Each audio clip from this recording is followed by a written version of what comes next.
All right, you're good to go. Okay, I am calling this February 13th, 2025 Sustainability Commission to order. Our chair, David Thielen, is absent tonight, so in his place, I will be facilitating the meeting. Typically, the chair would be facilitating the meeting, and in the chair's absence, the vice chair would be facilitating the meeting. But we do not have a vice chair currently because that role is filled with new commissioners. Excuse me. So we'll go ahead and start with roll call.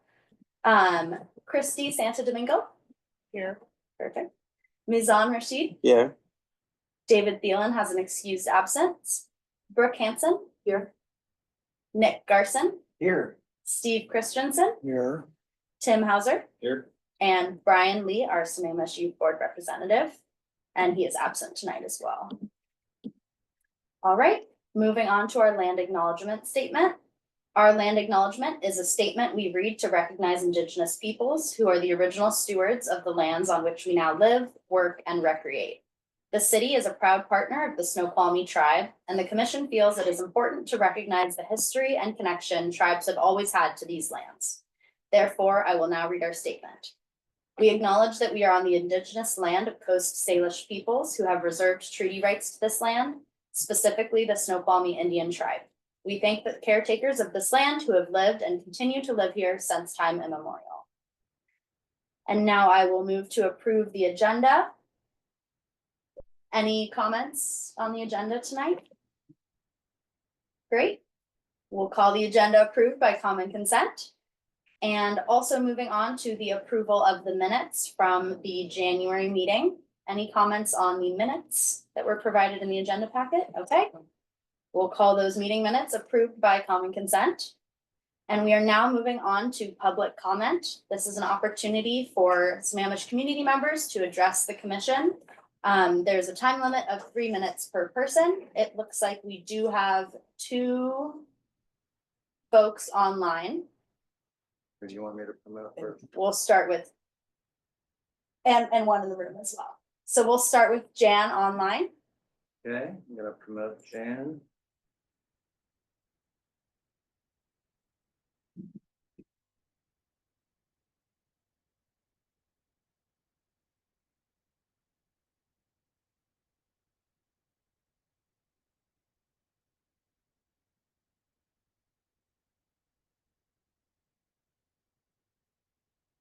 Jan, you're still muted. There we go. Okay, there we go. Thank you. Had to find the spot there. This is Jan Bird, I live in Sammamish, and good evening, Sustainability Commission.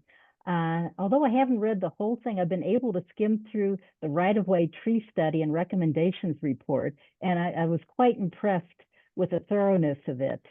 Includes things like the tree inventory of our street trees, maintenance recommendations, how it relates to the tree code and suggestions on how to improve the code, and then a chart with comments on the species we use about, appropriate places with them. It had great maps on it, so I'm really impressed with what was done. But then, of course, my next thought was, when are we going to do the same thing for our city parks? Because that's where most of our canopy is.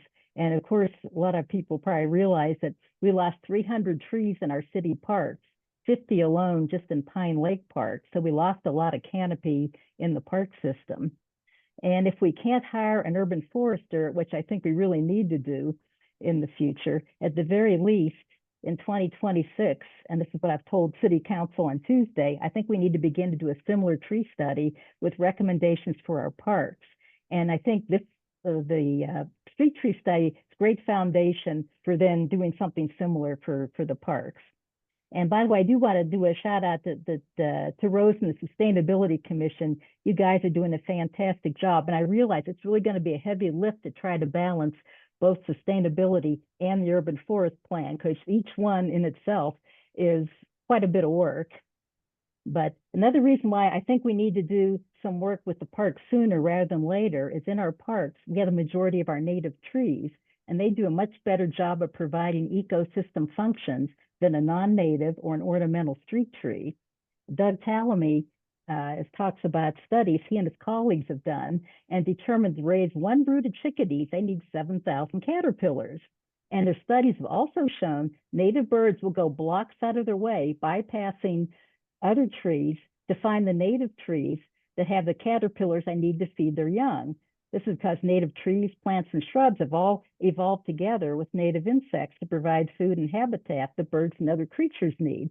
So if we want biodiversity, we must provide our native trees. But most of our native trees are just way too big for smaller residential lots and planter strips. Hence why we need to work on the parks. And I mentioned about in what I sent you folks that we need recommendations about given climate change, what kind of trees do we need? Because as far as I know, the jury is still kind of out on assisted migration and where we should go with that. 10 seconds, Jen. Okay. Another point I want to make is that residents who follow the urban forest management plan and its development over many years feel it's kind of missing in action, but I think it's because it's scattered over many departments because it's an interdepartmental project. So I really ask if the city could put together a report showing where it is so we know. Thank you. Thank you.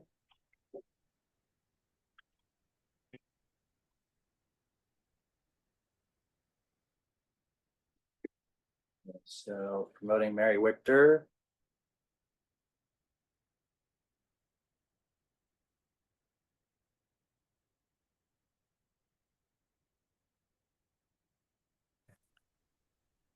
Hi, this is Mary Wichter. I'm Sammamish for 24 years. First of all, I wanted to say I didn't start advocating publicly until 2015 when there were a lot of problems affecting my area. And Jan Bird has been doing it probably 2 or 3 times as long as I have. So I hope that you really listen to her words and take to heart what she said, because there's so many, it's very hard to spend the time and energy to do public comment. And she has really, really great inputs. I also became a native plant steward for Washington Native Plant Society and learned about a lot of the things that she's talking about. And Sharon Steinbiss, who's also been a longtime volunteer and advocate, had got me into stormwater because we had a lot of stormwater problems. So the other thing I want to talk about is recently we had the bomb cyclone. I knew what a cyclone was. I didn't know about a bomb when I never knew they happened in Washington State. The city declared emergency, did a terrific job, and they've just closed out the emergency part and is trying to ask for funding. But what's happened is when I first started advocating in 2015, the tree code was just being considered and being passed, and it really hasn't been updated, and everything got lumped into the urban forestry management plan. So what has happened is we've had some people and neighborhoods who have been speaking at the last couple city council meetings that really need to be listened to, and I'm not going to list all their names or say all their comments, but they have like massive things that need to get done for tens of thousands of dollars. And we just don't have tree code that works. So it seems to me, I live in a landslide hazard area and or at the bottom of it. And it seems to me in 2013, we had enough stormwater issues and landslides that the city did 5 emergency ordinances for surface water. And we did get code changes through it. It did take a number of years, but they got worked on. And what I would like to see is the people who are saying we have these problems, we can't replant the trees, the arborist reports aren't working because you can't see laminated root rot till the tree falls over. There's just a lot of things in the code that doesn't work. We also used to have office hours where people could do city council members, I think 2 times a month. And I heard a lot of people that had, you know, I planted this tree, I need to get rid of it, I shouldn't have to do my whole thing. There's just too many parts of the tree code where it doesn't really work and it needs modification. Now, I understand through David Pyle that there might be tree code updates in the next 2 years, 26, 27. It looks like it's in your work plan.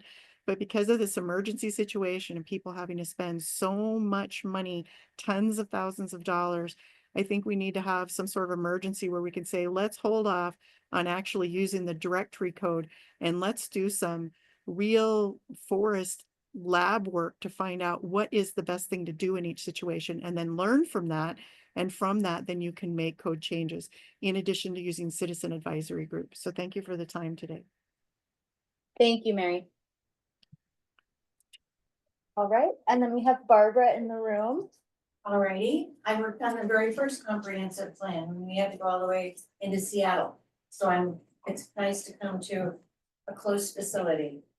I'll read what I wrote in 2019 because these are all the same theme on adjusting the tree retention policy to fit individuals, not developers. So in 2019, I wrote, I've lived in the same house in Sammamish for 41 years.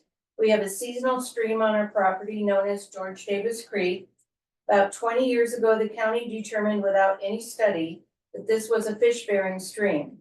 As a result, we have a 150-foot buffer from the stream. This area has been heavily timbered with primarily mature cedar trees. A few years back, we noticed about 10 of these cedars starting to die. After they were dead, we requested and received a permit to remove the dead trees and were required to replace each with 2 8-foot trees. We have not yet removed them and now have approximately 10 more that are dead or dying. The issue we have with this current policy is the expense of purchasing and planting 40 8-foot trees when we have no way to water them and the survival rate would not be high. It has been determined that the cedars are dying for lack of water. Wouldn't it be more beneficial to everyone if we removed them and then let nature take its course with trees and vegetation acclimated to the drier climate? I hope you will revisit the policy to consider its impact on individual landowners. Thank you. And then in 2021, I wrote, my neighborhood R1 is facing continuing difficulties trying to maintain our forest health and personal property safety with the current city policy tree retention. During this winter's windstorms, several have experienced significant property damage due to mature fir trees succumbing to windstorms due to their weakening from disease. Several years ago, I applied for a permit to remove several dead, dying, mature cedars with a stream buffer, but was told each removal needs to be replaced with 2 8-foot trees. Because of this, I have not removed any of my cedars and they are still dying. To maintain the health of our forested properties, our buildings, ourselves, property owners need to be able to manage their properties following best available science. And what about fire-wise? We saw last summer with the fire in Bonnie Lake, how forest fires in the urban interface can quickly threaten homes and lives. Eastern Washington has promoted fire-wise techniques on private property for years, and many counties have included these in their building codes. This technique would not be allowed in Sammamish under your current retention policies. 10 seconds. City's tree removal policy was devised to prevent clear cutting. I understand that why that's important, but private landowners need to be allowed to selectively thin their forests to be able to maintain the health of their forests. And then this was. Thank you. Is that it? You don't Yeah, get my 3 minutes. From Sorry the about bomb that. cyclone? Okay, Thank lost you. 20 trees. All right. Is there anyone else online? These were the Nobody else two- with okay. a raised hand. Perfect. So you want to ask if there's anybody else? No, they had to let me know ahead of time as well. Perfect. So we do accept public comment at every one of our sustainability commission meetings. All right, so now we have a brief time for each of you to introduce yourselves, get to know each other a little bit better. And then we'll move from there into chair and vice chair elections. I'm thinking we can just go down the line, introduce yourself, give a brief minute or two of your background, your specific area of interest on the commission, and then we'll move on. And if you are interested in running for chair or vice chair, you can state that as well, since I know some of you are new. Nick, do you want to start? Sure. I'm Nick Garson. I'm a geologist. I work in the Boeing Global Environmental Sustainability Group. It's my second year as a commissioner. My focus area is on groundwater. I dabble a little bit in surface water and stormwater, and really interested in the hazardous waste recycling efforts of the city commission. I've been in Sammamish since '98. Wow. Yeah. Okay. I'm Brooke Hansen, so I'm new today. Obviously, I've been in Sammamish for 5 years. I arrived the first week of the pandemic, which was pretty interesting. Yeah, from Munich, Germany. So I lived abroad for 20 years. My background is in business, in marketing and logistics, and also project management. So a couple of my areas of interest are public transportation, so other modes of transportation essentially than just private passenger cars. And the other one is maybe a little bit more communication about sustainability issues, things we can do as private citizens. One of them maybe a little bit more information about recycling. I'm Steve Christensen, retired from Boeing after 40 years as a materials engineer. My interest in climate became, or started with my computer modeling at Boeing and wanting to understand how these global climate models work. Anyway, that worked into wanting to answer all the questions I had about climate science. And for the last 8 or 9 years of my retirement, I've spent a lot of time working on that. I was involved as part of what they call the community activity advisory group that helped write the city's climate action plan, and then got on the sustainability commission. I've been in Sammamish for about 38 years now, and 4 children, 9 grandchildren, and really like it here. Oh, and I'm also the heat pump bigot. Is that what you would call it? Oh, Yeah. champion, enthusiast. Yeah. Fan. Yeah, my name is Nizam Rashid. I'm a civil water resources engineer. I used to corporate vice president of Income before, and then I started my own company in 2019. I'm doing water, wastewater, stormwater, that consulting services, and also we do climate change, sustainability, those consulting. So I have been living in with my family, 2 children in Redmond for a long time, 20 years, and then we moved to Sammamish this summer. So I felt that, like a few areas that I can probably help my city. Here is grants, writing the grants, or if there is any grants for any of the activities that we do. Number 2, anything related to climate change, sustainability, energy efficiency, those are the areas that I can help. I'm in general a water resources area that I work, water, wastewater, stormwater, climate change. And then this power outage in this bombshell and things that really, made me to think that what else we can do to make it more, reliable, the power. Like every time there is a huge wind, we should not be out of power. So that's draws my interest that what can we do as a city that what we have in our power to do, or our action that we can do to make it more sustainable or more reliable power source. And all the fire, all the people are talking about forests and everything, how we can manage our forest. We have so much trees, so much plants, we are blessed with it. How we can live with it so that it does not harm each other. Those are my goals. Thank you. My name is Christy Santo Domingo, and I am a science teacher in Issaquah School District. And I've been teaching climate science since 2001. And what interests me about this is, I've mentioned this in my little speech to get nominated to this, but I've seen this change in my students over time, from like interest and curiosity to like despair and apathy towards climate change. So now that I have 2 kids at Skyline, I have more time to get involved. So I'm excited to do that. And one thing I'm really excited about is I'm also Green Team Advisor, and my Green Team this year, we just got recognized by King County for 5 areas, including water conservation, composting, like reducing waste, and there's a few others.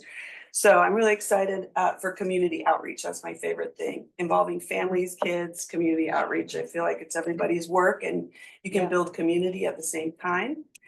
And I'm interested in whatever you need help with. So with the chair roles, if it's open, I'm happy to do it. Great. Awesome. I'm Tim. I'm starting year 2 on the commission as well with Nick and Steven and David. And my background is I work at Amazon. I'm on the worldwide sustainability team. I'm a product manager responsible for building tools to help Amazon estimate how much carbon we're going to emit over the next 15 years and what's doing the emissions so that we can then drive those emissions down, specifically targeting Amazon's climate pledge, which is to be net zero by 2040. So that's my day job. I have lived in Sammamish for 9 years this time around. But I also went to high school here. I actually graduated from Skyline in 1999. So I was here for a couple years in high school before leaving and then eventually kind of making my way back. And I'm super interested in this still because of my children. And I want to make sure they have a place like Sammamish to grow up in that's vaguely familiar to the Sammamish that I grew up in for a little bit. And I have a history of doing customer research at Amazon and building experiences that reach large people. So that's what this commission needs. So you guys have bring some great experience because it's not, the city can't do anything to actually hit the goal. No offense to the city, but it's not the city's emissions that drive Sammamish's footprint. It's the citizens, and we have to do the outreach to get citizens to change behaviors and figure out ways to scale that. It's more than just the 9 of us. You get people to do real change and go heat pump stuff. All right, well, thanks, everyone. Nick, did you have something you wanted to add to your? Yeah, I'd like to be considered for a chair of the group as well. Okay, great. So now we'll move into chair and vice chair elections. The way this typically works is commissioners can nominate their peers or you can self-nominate, and then we'll take a vote based on who is nominated. If there's only one nomination, that person can just choose to accept the nomination. We'll still hold a vote, but it will be a little bit more of a formality in that case. Then I would like to nominate Nick. Oh, thank you. Second. Great. Okay, yeah. So typically when you have a motion, when you move to do something, you do need a second for that to be picked up by the commission. David did ask me to share with the group that he is willing to be chair again, but he is open to whatever the group decides. Do we have any other nominations for chair? Okay.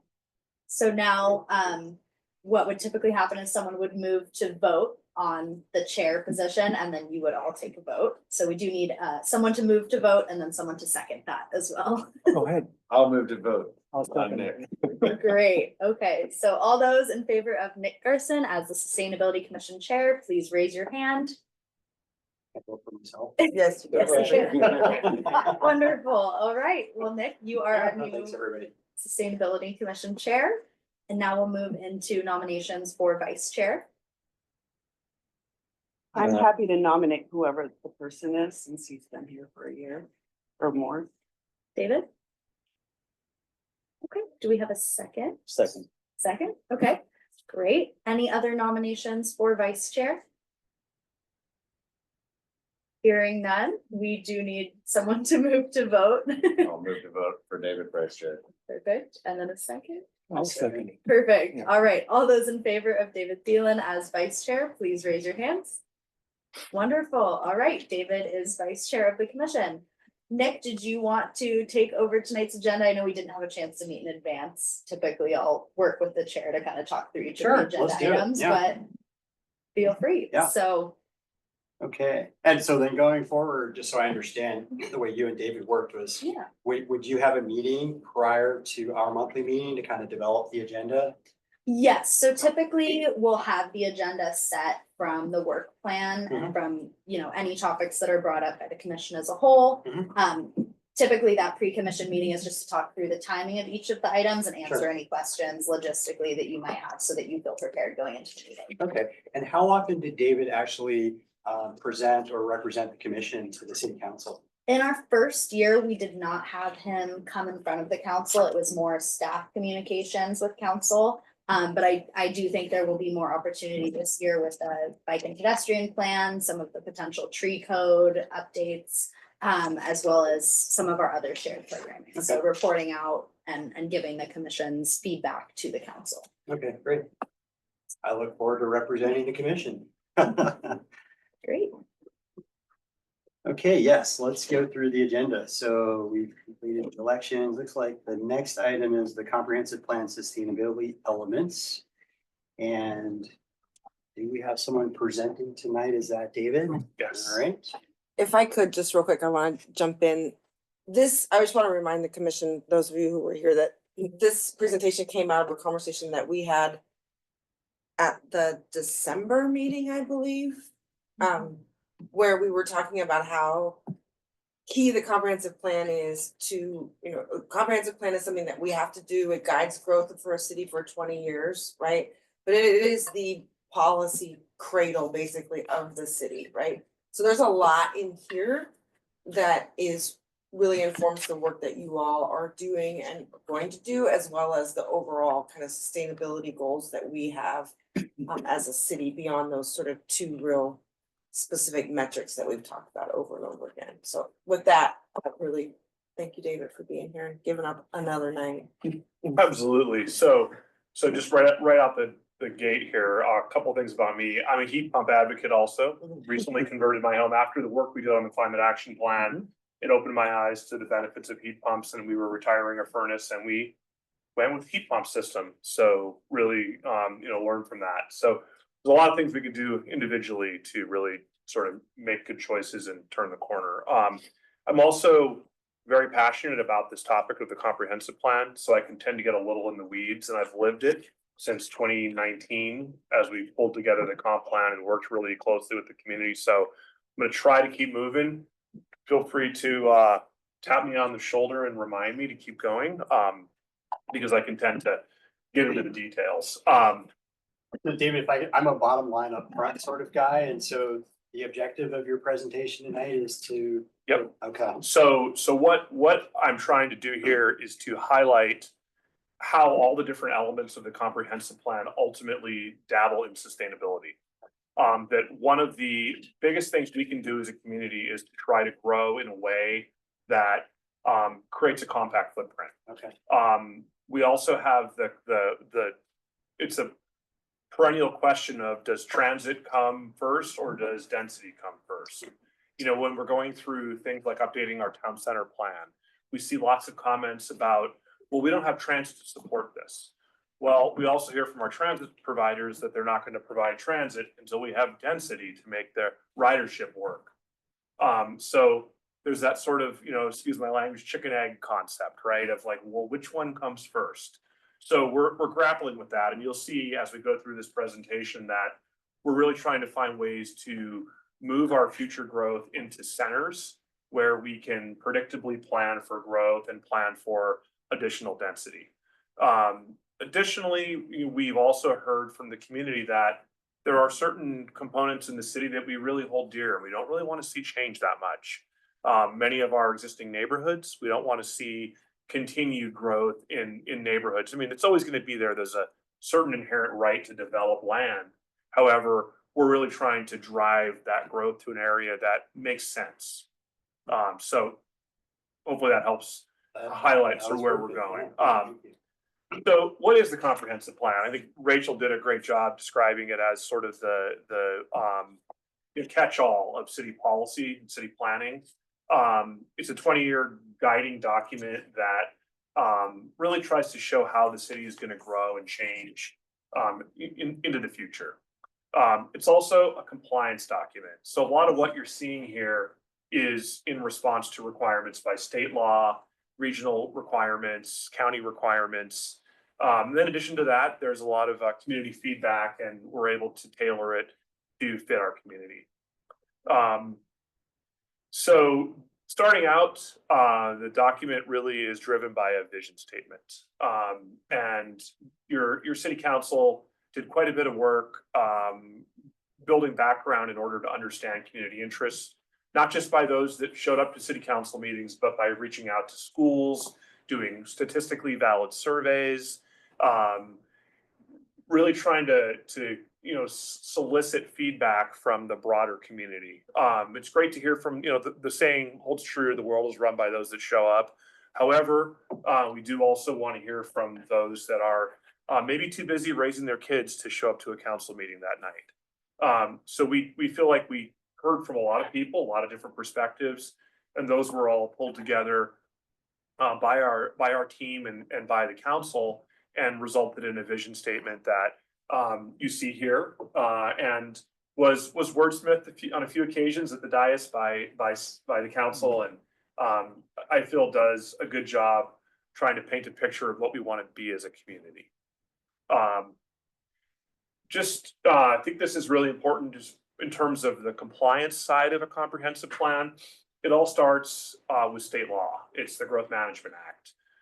Following the Growth Management Act, we are given as a state a forecast of how many people they think are going to move to the state and what our natural growth will be in the state. That then is broken down into regions. Our region is the Puget Sound region, and we have a metropolitan planning organization called the Puget Sound Regional Council. Within Puget Sound Regional Council, there is a plan for the region as to how we will grow.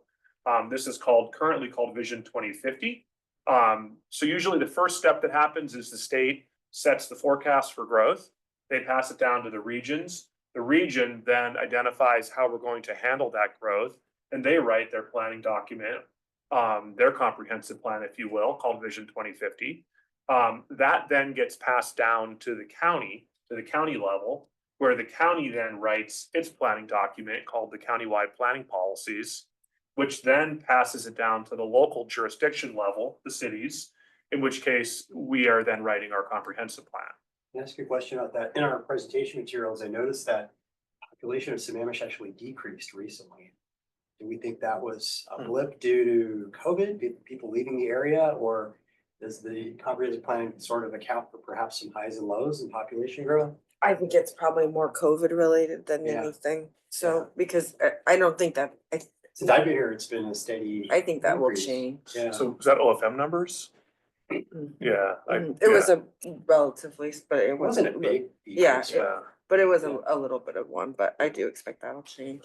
Hey, David, I'm curious, when the Office of Financial Management. does this projection Mhm. forward 10 years, how do they distribute those people? Yeah, so that's a great question. So that is based on by region, and they have demographers that break it down by region. There's factors that go into it that are beyond my pay grade. But is it based on what the present population density is? It's based on trends, patterns, Okay. right? So King So County obviously sucks up most of that. so Mhm. so it goes by region. So it's Yeah. the Puget Sound region first, and then the PSRC, Puget Sound Regional Council Vision 2050, then identifies how it breaks down into counties and into cities, and they create what are called urban geography cohorts or groups. And we are in the cities and towns category, which is the smallest category. And that group is responsible for, I want to say, don't quote me on this, but it's something like this, for taking on 6% of the region's growth. Okay. So it's those cities and towns, and there's 18 in King County. So the cities and towns group is somewhere around 6% of King County's growth Okay. is distributed around those 19 cities and towns in that cohort group. We then end up in it's what's called a caucus, which is where the individual cities get together in their groups, and it's brokered by King County staff, and ultimately we, based on community attributes, determine how much growth within our subgroups will go to each city. Then councils have to review that, and councils then have to accept it and report back as to whether it was something that the city has accepted. So our growth target, as set through that, is 2,100 units. So there are three primary categories that you might hear be confused or commingled or otherwise not really well understood in the community. And the first one is, what is the city's zoned capacity? And this is based on what we know in terms of what land is available, what the zoning density is for that land, and what the market factor applied to that land is. So a market factor, basically, if you think about it, is because not all the property is going to develop. There are reasons, personal reasons why people won't sell their land. There are reasons why properties are maybe too small or not situated in the right location. So a certain percentage of properties, although they're developable, technically, are really not right for development. So you end up turning the dial back on that a little bit. So our zone capacity is 3,158 units, and this is based on a 2019 snapshot. So we want to make sure that I want to qualify that it's based on 2019 information.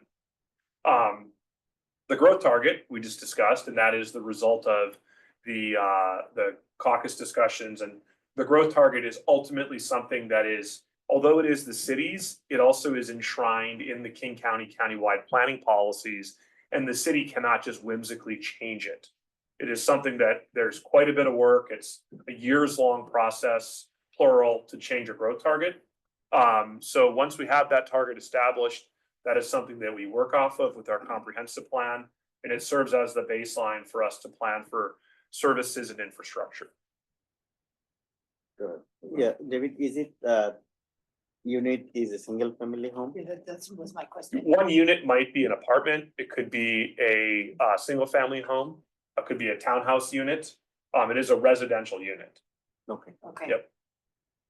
And so is this a build it and they will come kind of thing, like because based on projections from the state that I'm hearing, it rolls all the way down to where Sammamish needs an additional 2,100 units by 2050? And so so the city has to encourage, allow, like, what is, like, hit this number somehow? We have Like, to plan for and accommodate.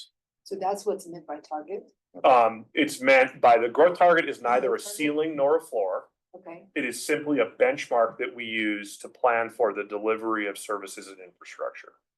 You can, a city might not achieve it.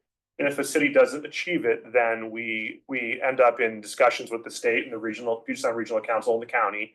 There is what's called reasonable measures, and that's where we look at our code to see, well, is there some obstacle to development happening? And we consider making changes. Again, you're not required to achieve your growth target. You just have to show that you have capacity for it and you can accommodate it. Now, if the city were to grow faster than the 2,100 units, I think this is where there's a lot of confusion in the community at times. A city may grow faster than its growth target forecast, in which case we simply keep resetting what the requirement is for infrastructure. We'll get into level of service here in a little bit, but basically as long as we are planning for our level of service, we simply have to make sure that infrastructure comes online about when people show up. The state law says the infrastructure has to be made available 6 years after a permit is issued, basically. So we strive to make it happen sooner. I mean, we don't want that gap. And I think we don't have to go into details, but I think in previous conversations, part of the growth target also involved sustainable design considerations, allowance for a certain amount of electrical vehicle charging stations in dense growth areas. So sustainability is built into this growth plan, correct? It is, especially with new development. With new So development, okay, older yeah. development, like my example, when I first introduced myself with converting to a heat pump, that is something that's not really built into it, right? So there's two things with sustainability. When we worked on the sustainability, the climate action plan was there's existing development and then there's new development. Right. New development is a lot easier to influence in making the right choices. Older development is harder because you have to retrofit. Yeah. And you have to be able to make sure that someone is aware at life cycle replacement what their options are, right? And you have to be able to help them fund it if it's outside of their ability to pay, right? So some families are cost burdened and they're not going to be able to make those investments. I wouldn't say I'm not cost burdened, but I was able to invest in a $30,000 heat pump system, Right. which is quite expensive. Yeah. So, there are those choices and things to make. So absolutely, but I want to distinguish between existing development and new development. And this is new development. This is new development. Okay, thank you. Yep. The other bucket that is widely misunderstood by almost everybody out there in the profession, it took me a really long time to understand, is the affordable housing allocation. And this comes from House Bill 1220 that came out of the legislature in 2022. Right about then. And what that requires is that a city plan for and accommodate a certain number of units in each of the specified or prescribed income category. So we have 0 to 30 area median income, 30 to 50 area median income, 50 to 80 area median income, 80 to 120, and 120 and above. So, and what they're trying to do is they're basing it off of, and we'll call it a optimal profile of a community that has housing available to all members, all different, income groups, socioeconomic groups, demographic groups. And what they're trying to do is to make sure that cities are able to provide that housing. You don't have to build it, but we again have to show that we have capacity for it. We don't have to fund it, we don't have to build it, but if money were to fall from the sky and there was a builder that wanted to build deep affordable housing, would we allow it? And do we have enough capacity for it? So these are the numbers that they've identified is in the 0 to 30 deep affordable range, we have 500 units about and that's permanent supportive housing. And that means there are wraparound services included in that housing. Then the next category is 0 to 30, just deep affordable. And what's interesting is we have several jobs. We did a job study using Glassdoor and Indeed, where we looked at what jobs were available in the city. And we found that there were a lot of service jobs down right around the 30% AMI. People that are opening up grocery stores, people that are, in other services here in the city that we really want to have around when it snows, or when the power goes out. We want to make sure people that are able to open up these stores and be here they're part of the community. So making sure you have housing available. And you can see how the rest of those numbers stacked up. Interestingly, we don't have an allocation from the county in the 80 to 100 and the 100 to 120 and above. Why? Because we have lots of large single family homes. And that's considered already. It's our existing profile. It's already there. Other communities like, and I'm not throwing, I'm just saying, based on looking at the King County countywide planning policies, a good example is SeaTac. Their profile is very different. They have more 30 to 50 and 50 to 80, and they actually have a target up in the 100 to 120. So, not every city is going to have the same allocation. It really depends on the existing profile of their housing stock. But what made this particularly challenging is the methodology that the county chose to use in setting the allocations. They looked at 5 different methodologies, and they would have resulted in very different numbers, but they chose to benchmark it to each city's growth target. So where people get confused is they see a growth target of 2,100 units, and then they see an affordable housing allocation of 2,100 units. And then they look down the list and they see that all of our housing units from our affordable housing allocation are in the affordable or deep affordable.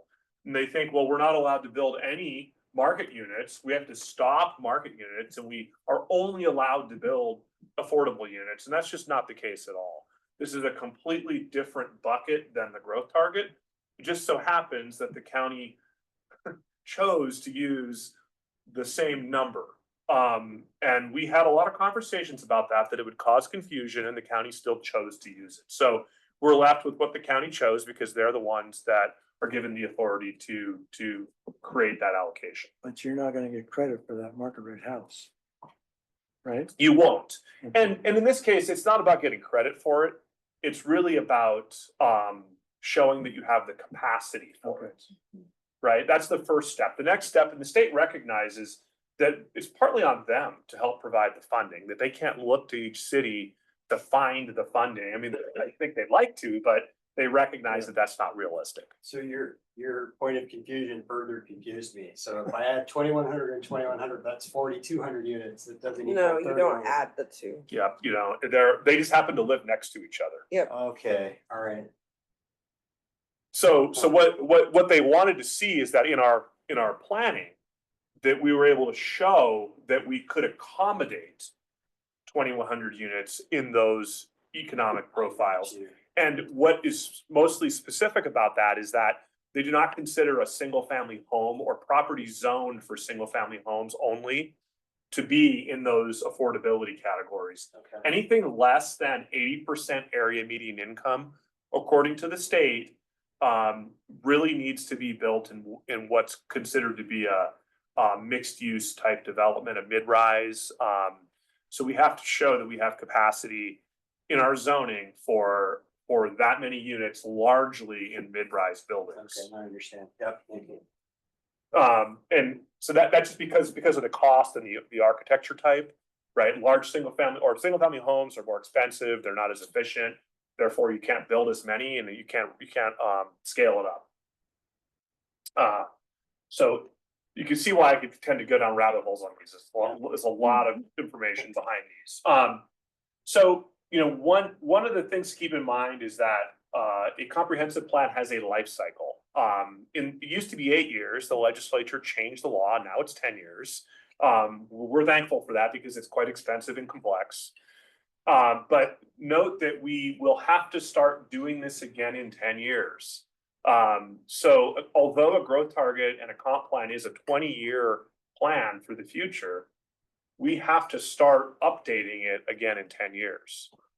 And the next one, or excuse me, we'll have to start updating, I should correct that, in about 7 years, we're gonna start updating it. And the update is due in 10 years.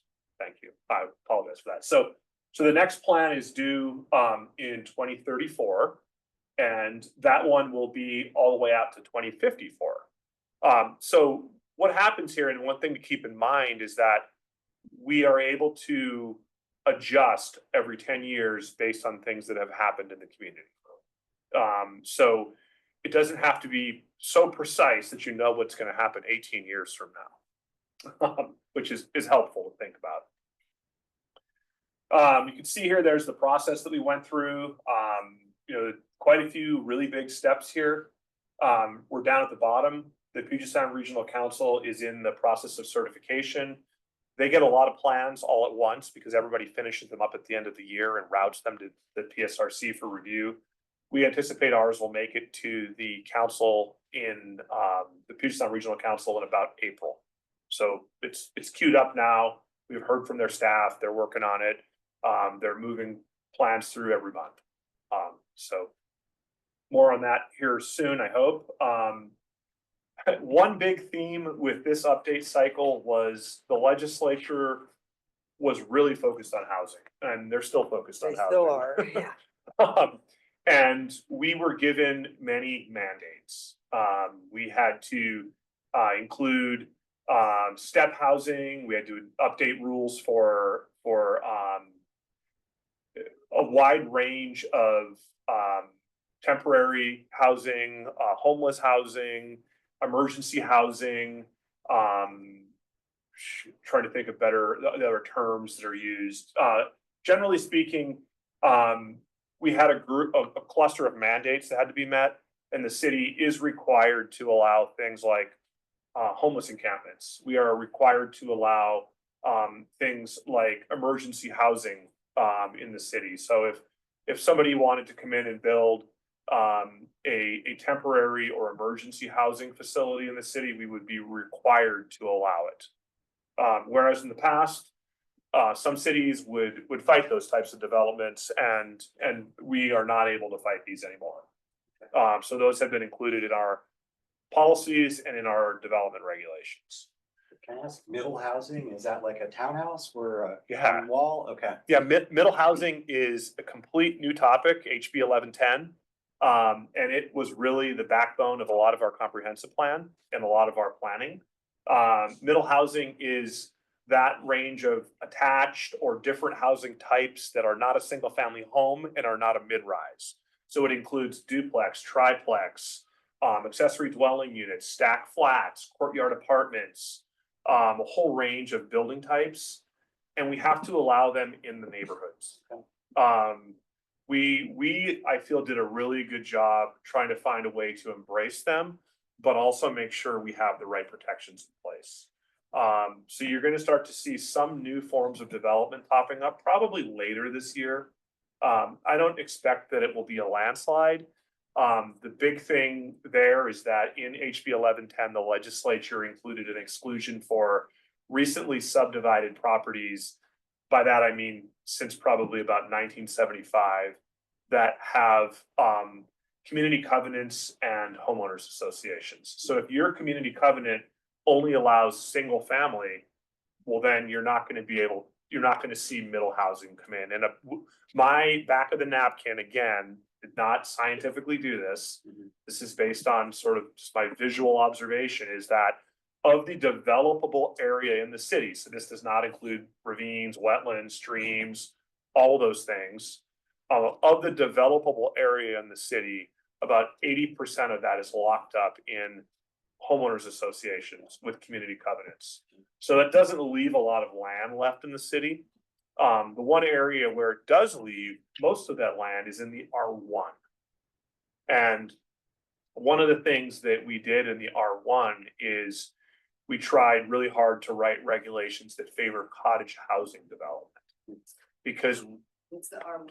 R1 is one dwelling unit per acre. It is the lowest density in the city. There have been bills that have been proposed to the legislature that would do away with R1, right? So the legislature has been kind of after R1 and low density residential in cities that are within the urban growth boundary for quite a while. Haven't gotten there yet, but we really tried to tailor our regulations towards promoting cottage housing in the R1, because we feel like that is a better outcome than larger stack flats or townhomes of those nature, right? So we're hopeful that that is what we could see built in the R1 instead of those. So going on, let's see, public engagements, quite a long process. And we used a wide range of tools to get people involved, whether it was, holding online meetings, in-person meetings. We held open houses. We had a block party down at the Central Washington University campus down there. Got a lot of people involved, 45 meetings with the boards and commissions and the city council over the planning period. And we heard a lot from the community that really stood out. So we have these, I call them wordles. I don't know what the right word is for them anymore, but they're word clouds. That from all the comments, we mined out the words that we saw fairly frequently, and you can see some of them here, and these highlight the tensions around a changing community. So we're really trying to navigate that. It's not easy, but we're here hopefully with the right regulations and trying to make the right call on development. Hopefully we'll be able to see this community grow, but grow in the right way. So key takeaways is we put a lot of effort into outreach. We started early on outreach, and the feedback we received from the community really helped shape the plan. And it was really diverse in the people that we saw. We did not just see the same people we see at all of city council meetings. We saw people that we hadn't ever met before. And it's one of my favorite parts of this process, is going out in the community and talking to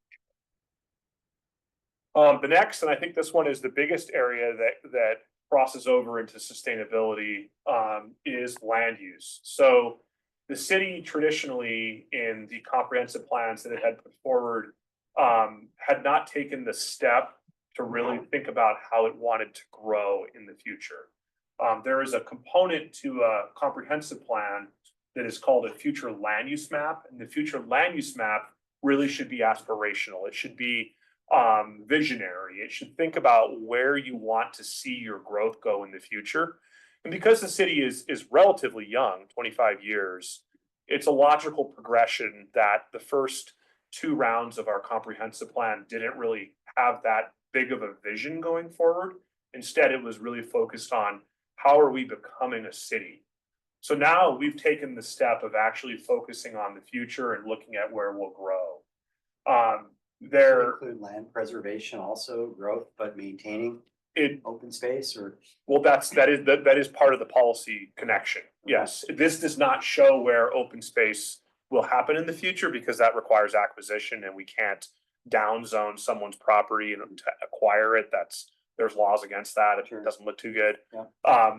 So what this does show, however, if you look at the map is, obviously there's the existing town center in pink in the middle. That is our existing sub area, and the city did a good job pulling together a town center that it was intended to draw people together, gathering place, add some additional density in the form of different development than we'd seen. However, we also see these opportunities as the Inglewood, Pine Lake, and Klahani shopping areas change over time. That there is a lot of existing asphalt that could be repurposed and could be improved because those areas are not serviced by stormwater controls like modern development is. So there is a good opportunity to see those be redeveloped over time. We also heard a lot from members of the community that they wanted to have services within a reasonable walking distance or something that they could go to a corner store on. So we added, you can see these pins that are dropped in places where we thought there would be a logical connection that could occur over time, where we would plan for neighborhood centers. And these all require additional planning processes. So the Inglewood area that's hatched out, the Pine Lake area that's hatched out, the Klahani area, and the pinheads that are the neighborhood centers all will require sub-area planning processes like what was done for the town center with additional outreach and visioning and but we wanted to show where these might be located so we could start to work towards work planning for them, budgeting for them, and begin those processes. Looks to me, blowing up this map, that Pine Lake Center has got Pine Lake Middle School and Issaquah Bus Depot. And also, well, the park and rides empty most of the time anyway, so that's probably a good candidate.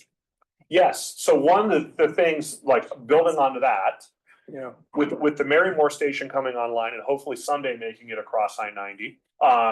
And with the Issaquah Highlands station fully established and operational, and with ST3 hopefully someday maybe coming to Issaquah, there is a strong opportunity to start to think about the density transit relationship through the city's core. And one, and this is just, I'm just throwing this out there as an idea.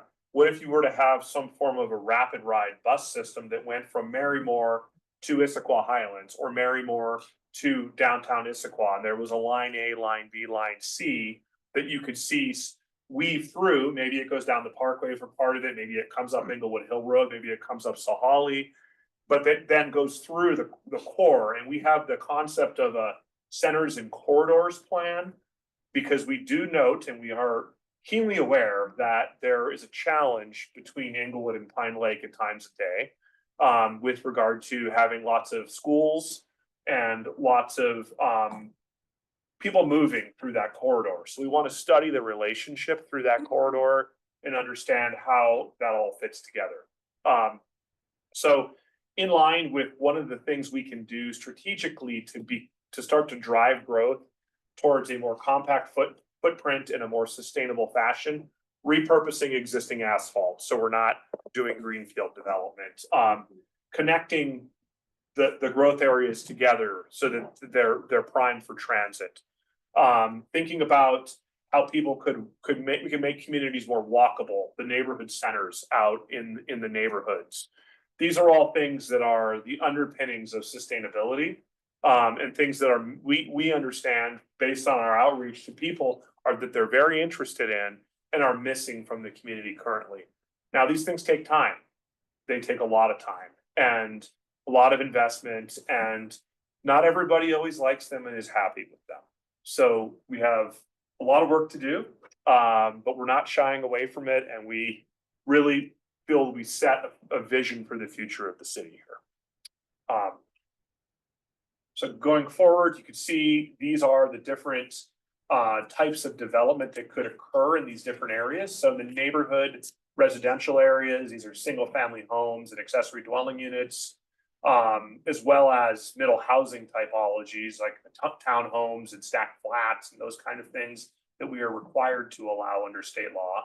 Then you have the urban residential, which is really our higher density R12, R18 type zoning. And that's where you start to see multifamily and live work type housing. Then you get into the town center where you start to see mid-rise and larger development. Then we have the mixed use centers, which is the Klahani, Pine Lake and Inglewood, which is where you start to see smaller form mixed use. Then you have neighborhood centers, which are out in the community. Think of those like four corner intersections that are built out with some services, maybe daycare, maybe a pub, or, you know, those kind of things that people might want to go to. And then we have parks and open space. So along with the question about how do you plan for open space, we show the existing parks and open space, but really it's up to the Parks Department and the Parks Commission and the city manager's office and the council to try and figure out how to acquire additional space. So key takeaways, I kind of just went over those. I feel like it's a clear path for growth over the planning period. The next one, we kind of went into this already, is housing. We're under a housing mandate. We have to show that we're accommodating certain types of housing, but we don't have to build it. We have to kind of convince the developer to build it.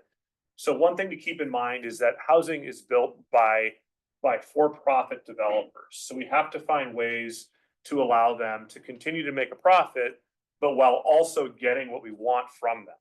So we have the carrot and the stick approach. We use both of them in our regulations.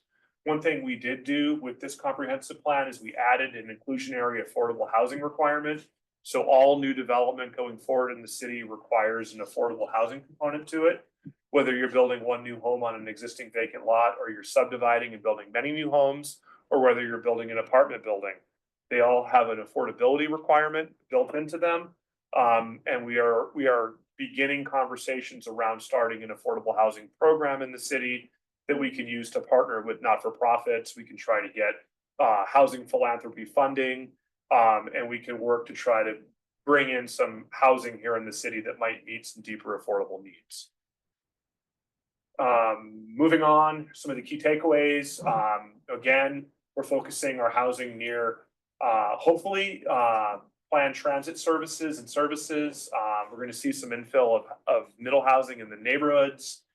And we're above all responsive to our state, regional, and county mandates. Transportation, again, this one also crosses over into sustainability. We want to reduce vehicle miles traveled. We want to reduce greenhouse gas emissions. We want to reduce reliance on single occupancy vehicles. Yet at the same time, the jobs housing balance in the city is off and everybody leaves the city to go to work. So really trying to understand where people are commuting to, try to figure out how to work with our transit providers. You know, we currently work with Metro and with Sound Transit. I've heard rumors that Metro and Sound Transit might combine someday. See what happens. But that we're, in order for us to attract transit service, we need to show that we're planning for density. You know, something I was impressed with at a prior meeting was, and no one in my circle was aware of this, that there is a bus that you can take down to Redmond to the train station for a light rail connection, right? And so, you know, that's part of, as this gets built out, the outreach will be there, right? Where are the transportation options? Absolutely. Yeah. And we do have a transit plan in the city that we're working off of. We are working on a ped bike plan that is part of transportation. You know, one of the biggest challenges in the city is that we have lots of roads to nowhere. And subdivisions were piggybacked off subdivisions. There were not trail connections put through. So when you talk to organizations like the school district and you ask, you know, why is there so much traffic at start times? It's because a lot of families are not located within a busing radius, yet for their kids to walk to school, they'd have to go all the way around to get to the school instead of just going straight there. So the parents get in their cars and drive their kids to school, in part because there are some places where there are no sidewalks. There are, it rains, it's dark, I get it. I have 4 kids that, go to school, so I've been dealing with this for a long time. But there are opportunities for us through a ped bike plan, through our transit plan, through, our centers and corridors study to start to understand relationships and look for opportunities to try to help people get out of their cars. Sometimes easier said than done. People just want to drive at the end of the day sometimes, but you need to make it equally as convenient for other modes.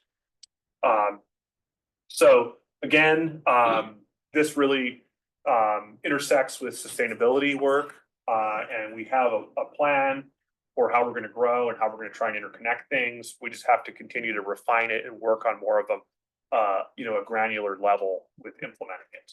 What's a flum? The FLUM is the future land use map. So that's Okay. this map right here, this one. That is the future land use map. Oh, there it is. Yeah, it's a nice term. We call it the FLUM, right? It's not the best acronym, but. So I learned something years ago that in order to improve something, you need to be able to measure it. And Steve's brought this up at other meetings. What are the metrics around these plans? So I assume that goes hand in hand with comprehensive plan and transportation and development. There'll be a series of metrics. Yep, we're getting to that. Oh, okay. Yeah. All right. Yeah, so Parks and Rec is the next one, and this has a lot to do with open space. And really, this is all about the city having adequate recreation facilities for growth into the future. And it looks at, regional distribution across the city and the types of programs that we offer, and the whether it's a programmed hardened park or whether it's more of a wildland experience park. We want to make sure we have all of those, and we've got policies that address that. So again, this sets the framework for the Parks and Recreation and Open Space Plan, which gets periodically updated, and that has to show how it's providing services based on our growth modeling that we did with the comprehensive plan. Economic development, this is a new element that we have as a city, and we're wanting to explore how we as a city can start to add the right type of economic development, retail services, service options in the city. This sets us on a path for making sure we have adequate commercial space, and how we try to work with, as a city, businesses that want to locate here in the city. It's new, so it's not fully flushed out. This one will be further developed in 10 years with the next update, based on what we learn as we go through some of our sub-area planning and start to understand that relationship between, vehicle miles traveled for services and where we might want to have established services in the city. Or what services people are traveling to, right? Yeah. So again, it's a foundation for the future, and it's trying to find where those economic opportunities should go in neighborhood centers and future sub areas and in the town center. This is the one we were just talking about. This is the capital facilities and utilities, and this is where you set the level of service. So for local parks, it's 9.9 acres of parkland per 1,000 residents, right? So as we grow, we want to make sure that we're adding enough parkland, and that includes both open space parks and program parks. Yeah. Then we get into surface water facilities and transportation is based on our level of service. We do have crossover metrics in the climate action plan related to vehicle miles traveled that we're working on. One of the questions I think that was asked by the community advisory group as well, if we're growing and we're setting a vehicle miles traveled reduction strategy, how do we account for growth within that model of vehicle miles traveled reduction? I don't have an answer to that. It's challenging. One of the things that we are required to do is report out in 5 years to the state and the county on our growth and on our metrics, like these services here. We also, should be reporting out to ourselves on things like vehicle miles traveled at the same time. And I think we have something in the climate action plan related to that. I can't remember exactly. We're gonna be getting an update from our King County's Climate Collaborative, which is all of the cities in King County. They're giving us an updated greenhouse gas emissions inventory, which will include our vehicle miles traveled. There are other things that we don't control, like utilities, that are also part of the capital facilities and utilities element. The water and sewer districts, for example, how much water we use as a community, that's an important one for sustainability measures. But we don't control it. Excuse me, they're, We can help with the conservation efforts if we understand what the demand is going forward, right? right, Yeah. but we have to collaborate with them on that. One of the big ones for me is that, a good place to go if you haven't read it is, and it's stimulating, is the water and sewer districts have water comprehensive plans and sewer comprehensive plans. And those plans in themselves identify how they're going to be providing services for their service areas.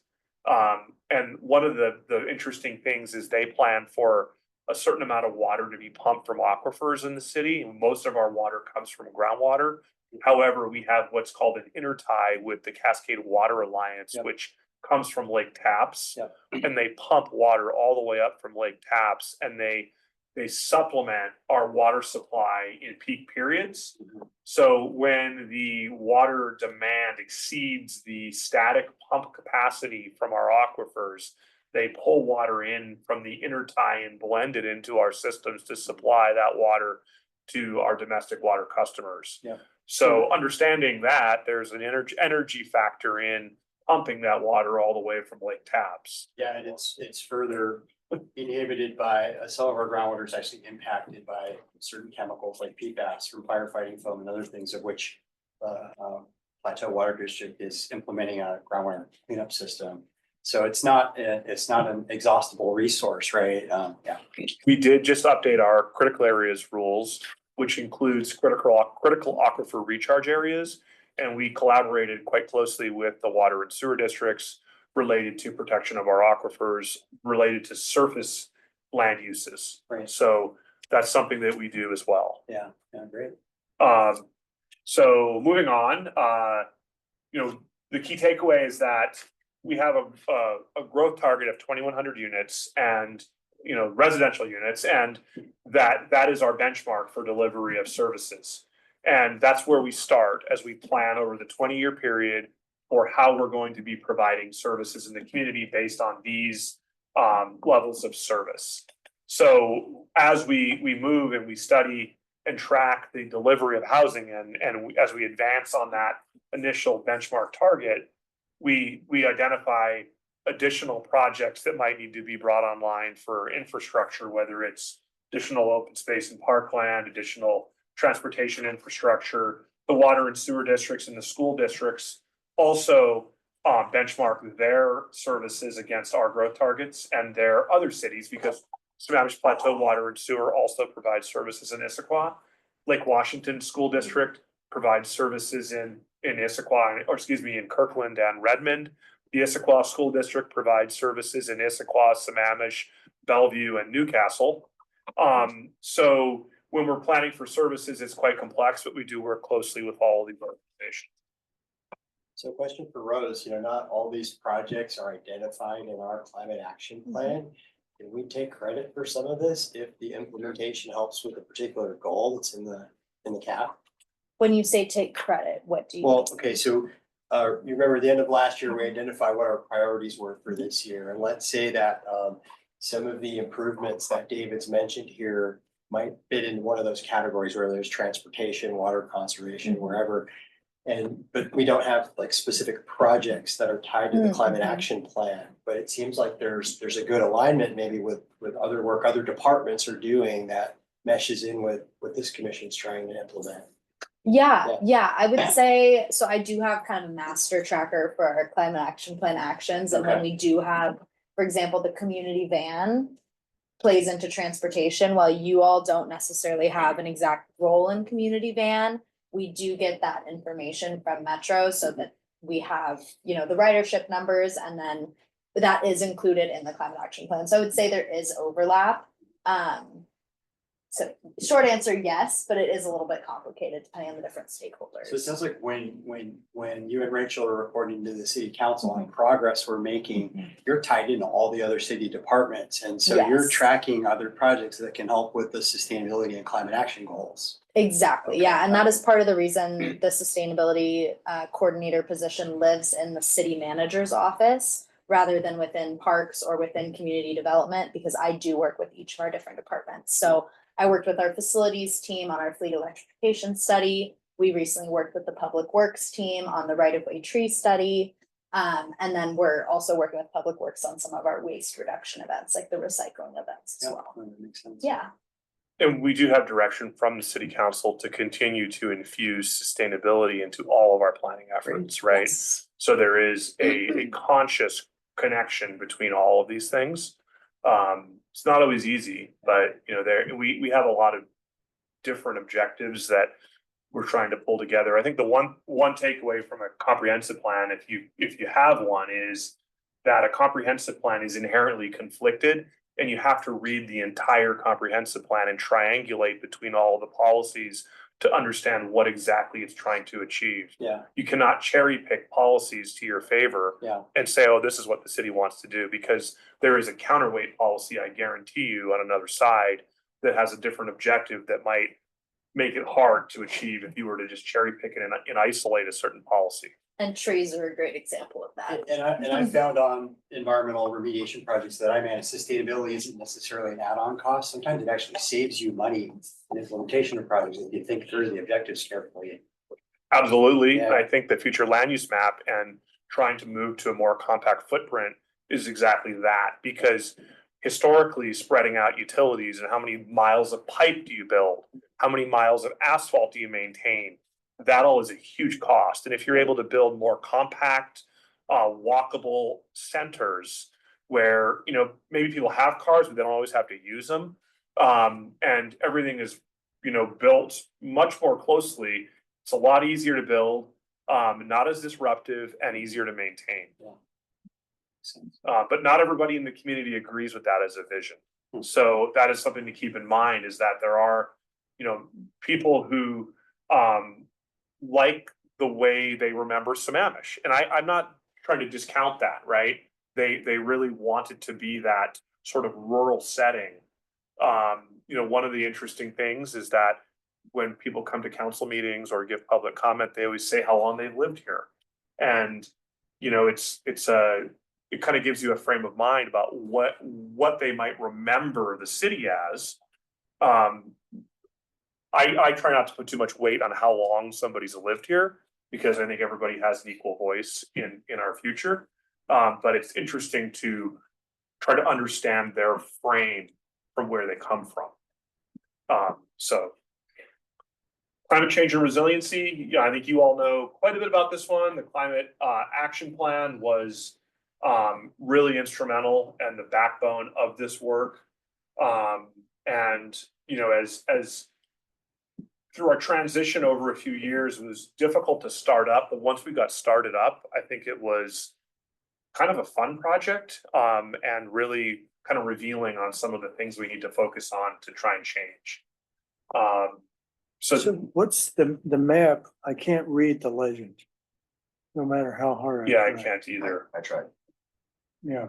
It's so fuzzy. This comes from the New York Times article on greenhouse gas emissions based on per capita. Yeah. Okay. Basically, it's the map of what we were just talking about in terms of It's showing density who the versus, centers are. right. Yeah. Look at how green my neighborhood. I'm just kidding. Yeah, that's because you own dam. And I do want to remind the commission, at the beginning of the year last year, you all did have a chance to review this element. And with the next comprehensive plan update, we would also be looking to the commission to get a chance to provide feedback and be part of the creation and updating of this element specifically. Absolutely. So this is a new element for us as well. I guess I forgot one thing. So climate change and resiliency is a new element required under state law, but it's not required to be in place until 2029. So we chose to take it on early. However, it is not fully built out. So we're going to continue to build out the resiliency component of this, probably starting in around 2027, in order for us to finish up by 2029. And I believe that this commission would be heavily involved in that. It would be a partnership between the Sustainability Commission and the Planning Commission, who would ultimately report out on a recommendation to the City Council. Can you define what you mean by, or what it means, when we see resiliency?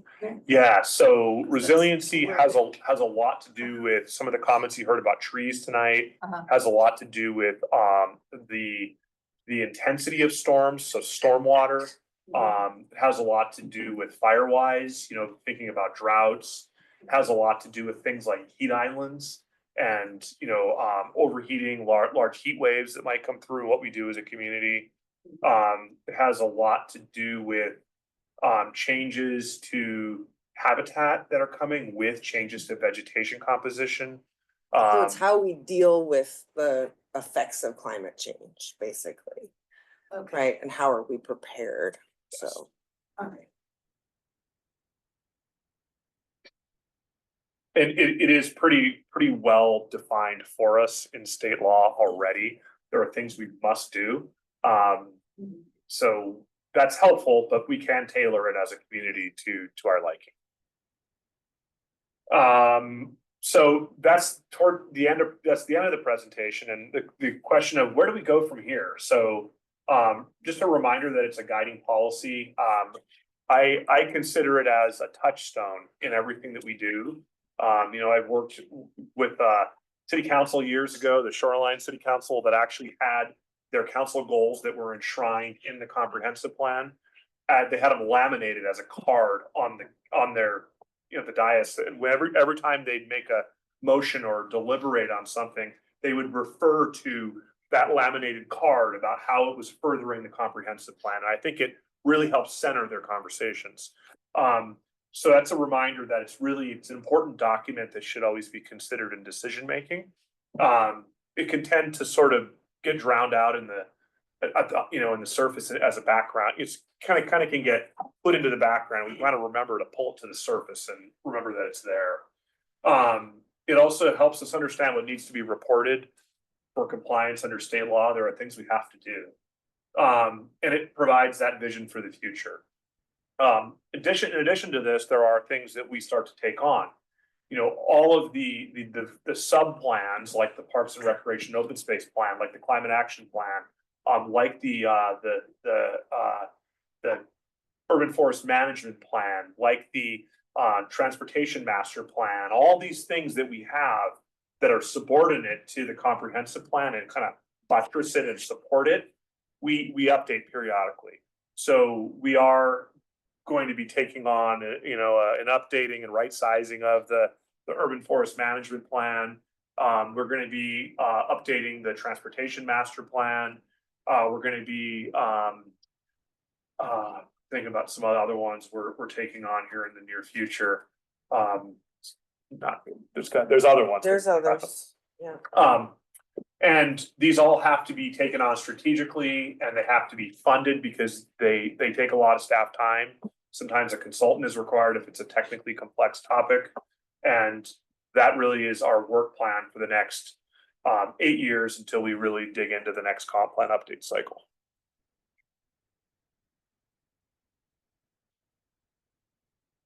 Yeah. Thanks, David. That was great. Right, any last questions for David?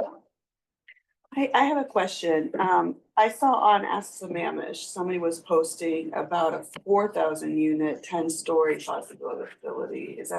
Do you know what I'm talking about? Yeah, so the Sammamish Town Center, which was originally envisioned in 2006 and was ultimately put in place in 2008, the plan, it's our first sub area as a city. It was intended, when I first came to Sammamish 10 years ago and started working here, I immediately noticed that everyone on the south end went to Issaquah and associated with Issaquah. Everyone on the north end went to Redmond and associated with Redmond, and largely you associated by your school district.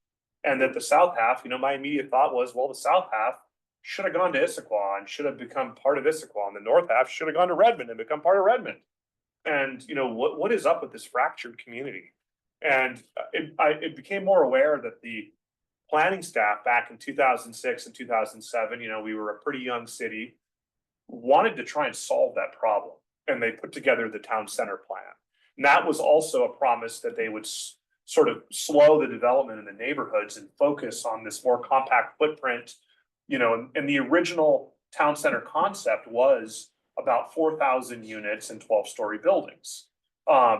And they did the first environmental impact statement. And as part of that conversation, they realized that the community was still fractured, that some people wanted this quaint Main Street type of environment, and some people wanted this more bustling kind of town center that was really like a city center. And they couldn't really come to closure on how to create regulations that would get that. So what they did was they created this hybrid version, and they did a final environmental impact statement, which is not a decision or not a law. It's just a study on potential impacts. And they identified a 2,000 unit cap on development in the town center. However, the zoning in the town center allows quite a bit more than that. And building heights were limited with that, right? So now that we've finished the comprehensive plan, and now that we know housing is a really big priority to the community and to the city, and now that we've heard from a wide range of people that people want gathering spaces, they want retail options, they want service options, they want somewhere to go that is Sammamish, that is not downtown Redmond or downtown Issaquah, that they really were rethinking what the town center might include. And as part of studying that, we are going back to the original town center concept, which was up to 12-story buildings and 4,000 units. And we're studying what that might look like under today's paradigm, right? Modernizing it. So understand that that is a bookend, that is simply a limit on what could happen. And that is ultimately part of a supplemental environmental impact statement that serves as a disclosure document to decision makers to help them in their decision making. So what it does is it says, okay, if you were going to change your regulations to allow this, these are the types of impacts and the negative consequences that could come from that. And then what happens is the decision makers, the policy recommenders and the decision makers, the planning commission and the city council will review that and will go ahead and make decisions on what they want to do. The range of options are do nothing all the way up to, and we're going to be talking with the council on Tuesday about the ceiling, you know, so to speak. But the range of options that are currently in what was published was do nothing, don't change it, or 12-story buildings and 4,000 units. And ultimately down the line, as long as the impacts are disclosed and the decision makers are aware of the impacts, the decision makers can still choose to take action, even if there are impacts, as long as they're going into it eyes wide open, are aware of it. So just one last follow-up to that. So when the King County comes up with this 2,100 number, Sammamish could go way beyond that to 4,000. Like if we're not sticking to 2,100 necessarily, the plan could go. Right, so more. we Is this could, the minimum? we can exceed, it's not a minimum, it's Okay. all it is a benchmark Okay, to plan for the delivery Okay. of services.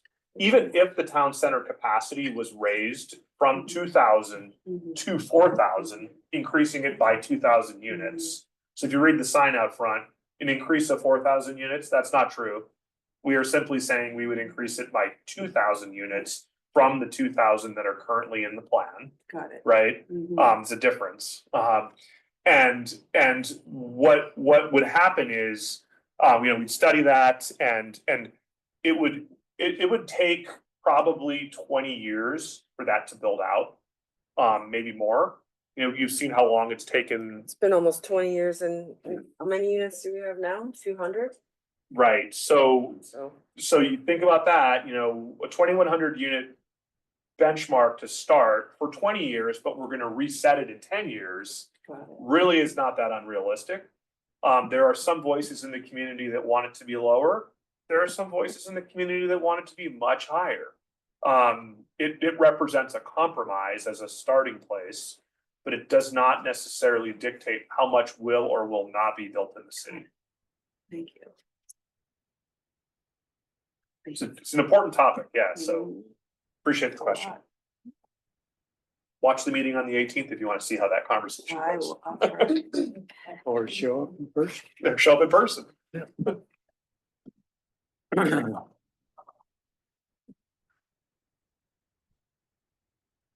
Thank you. Yeah, thank you. Do you mind stopping your screen share? Oh, yes, I'd be Thanks, happy David. to. We got a half hour left, and so we've got commissioner staff reports, program update, upcoming events, calendar. Where should we go? This one? Okay.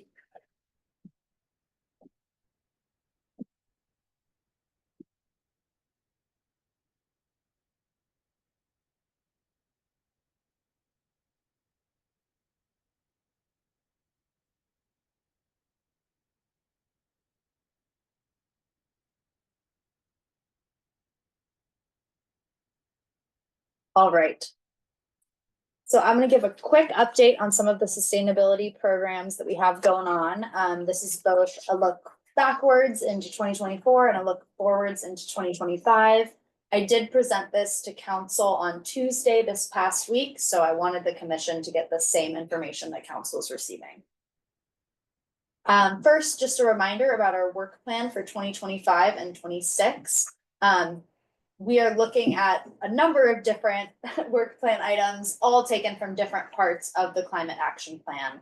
I'm happy to share that we have enrolled all city facilities in PSE's green power program. So this supplements the power that the city is getting. It basically has us paying into 100% renewable energy sourced from the Pacific Northwest, whether that be hydro, wind, solar. So that's really great. And then I do want to note these asterisks right here. So the city council did give us some additional funds to enhance sustainability work. So that's what David was talking about, really making sure we're infusing sustainability into each of our different work plan items throughout the city departments.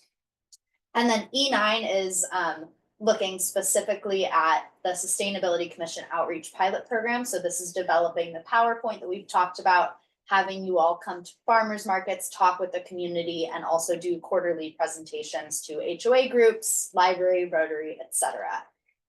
You'll notice E5, Climate Action Plan Implementation. Not only is that supplemented by the additional funds and work plan items from other departments, but that is also the prioritized actions that the commission communicated to staff and council from the climate action plan. So we're looking specifically at transportation, greenhouse gas emissions reductions, education, drought tolerant landscape design, and EV car share. So those are the four for the 2025 work plan, with a couple secondary actions if some of those actions do not come to fruition. We've got some great outreach that we're doing through the newsletter, social media, the Sustainable Sammamish Guide, as well as some upcoming neighborhood workshops, and then these events that happen throughout the year, mostly over the summer months. I already mentioned the K4C greenhouse gas emissions inventory that we will be receiving, and this will give us updated numbers for 2022 and 2023. The current numbers we have are from 2019, so it'll be really great to see where the city's at. This presentation specifically focuses on E1, E6, and E7. Not sure why the bottom isn't quite in view, but this is looking at our Energy Smart Eastside program. So this is the heat pump program that we are running in partnership with our other East Side cities. That's Mercer Island, Bellevue, Kirkland, Issaquah, Redmond, and Sammamish. Those other 5 cities have been running Energy Smart Eastside since 2022. Sammamish joined this program at the end of 2024. So this is looking specifically at the program as a whole. You can see a comparison of each of the cities here on the right. We are looking at reports based on the following permit criteria, which is single-family residential mechanical permits issued, which are alterations to existing HVAC systems or additions. So this does not account for new construction. This is looking again at the existing housing. Sammamish does currently have the highest adoption rate of heat pumps, which is great, but we are the lowest utilization of the heat pump incentives through Energy Smart Eastside. That can be explained by us joining at the end of last year. So we're looking forward to having all of 2025 involved in this program, and we'll get an updated report at the end of this year. Looking at our numbers here, currently as a whole, 59% of all East Side permits for HVAC systems were heat pumps. So that's great. Over half of the heat pump, half of the HVAC permits that are being taken through these city systems are heat pumps. And looking at Sammamish specifically, as I mentioned, 66% of all Sammamish HVAC systems were heat pumps. So we are above that program average, which is great. But we are going to be looking at increasing the uptake of folks actually utilizing those Energy Smart Eastside incentives. And this program is specifically focused on our lower income residents below 80% AMI or 150% AMI. So folks who can afford and have the ability to install heat pumps are, but we're really using this program to target those folks that may not have the ability to do so on their own. And that's being supported by the city. And it's a generous rebate. It's a very generous rebate, Yeah. yeah. So for our lowest income residents, we are currently funding the full cost of the heat pump installation. And then there's a couple other rebates that are stacked depending on the time of year and what grant funds and programs are active. You can save anywhere from $500 to $9,000 on your heat pump if you're in that middle income qualified group. That's awesome. That way, what's the hypothesis for the big jump on the overall east side in heat pumps? Yeah, so part of that is attributed to Energy Smart Eastside scale up. So we had some additional staff that we were able to hire with grant funds. We also were able to work with a marketing firm to specifically do some outreach. We had a bus ad running on the back of some of the rapid ride buses that go through Bellevue, Issaquah, and Redmond. We've had some social media campaigns on Facebook and Instagram to supplement the posts that are already being put out by each of the city's social teams.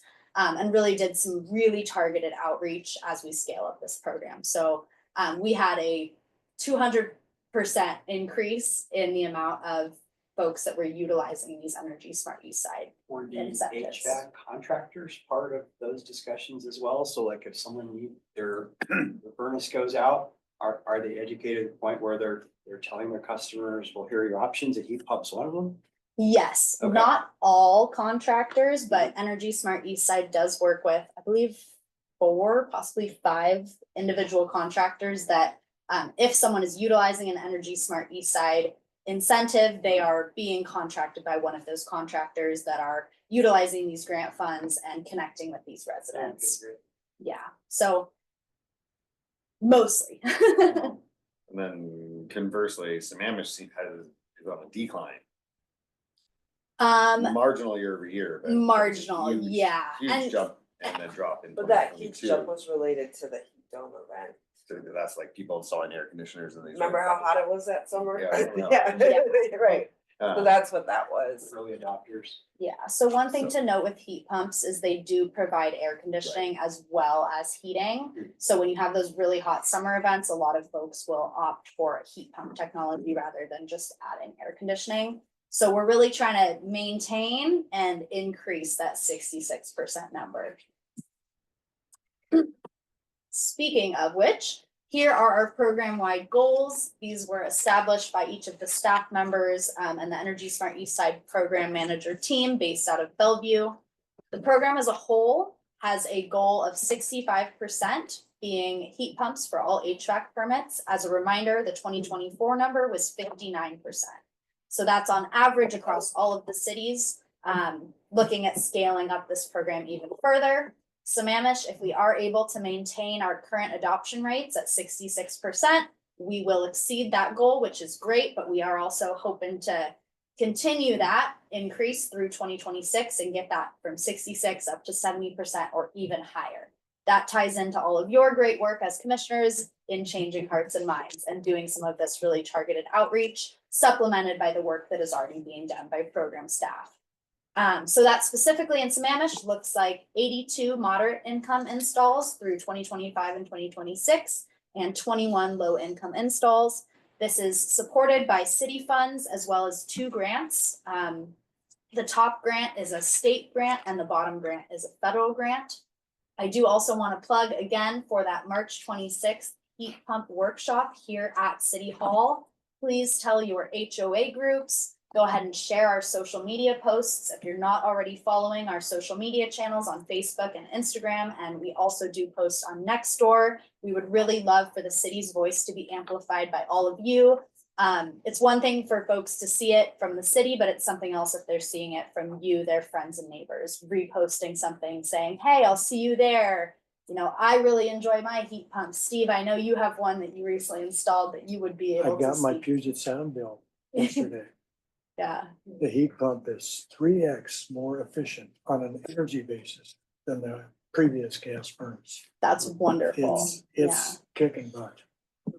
Great. Yeah, so those little Stay warm in this anecdotes and temperature, right? stories. Yeah. Amount of But if I reduce the kilowatt hours or the therms to an energy unit like a calorie or a joule, the heat pump's putting out the same amount of heat with a third the energy. No, I get it. Yeah. For anyone watching, the fear of heat pumps is they don't work in the cold. Baloney. I agree. It was 4 degrees colder this last I'm here. 30-day That's period it. than a year ago. There you go. That's it. And your house is warm with your new heat pump. That's it. I'm happy. Did you? How is it known, what income level somebody has? Because I see here the target installations, you see moderate income and low income. I mean, when the guy comes to install your heat pump, does he say, hey, how much do you earn? So you, Or how do we know that? yeah, so it would be someone who's signing up through the Energy Smart East Side program. We are working on streamlining it. Typically historically what it was a form, basically an affidavit that someone would have to fill out and provide some personal information.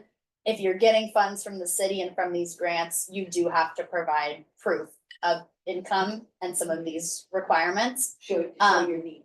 Yeah. Exactly, to show your need Yeah, and show that there's- you are qualified. And there's so a there is a state law that qualification Okay. process. Defines what the qualifications are. Okay. Yeah, so our program staff do vet individuals who may apply. Great. So that covers Energy Smart East Side. We're continuing to ramp that up and track that program through this year and next.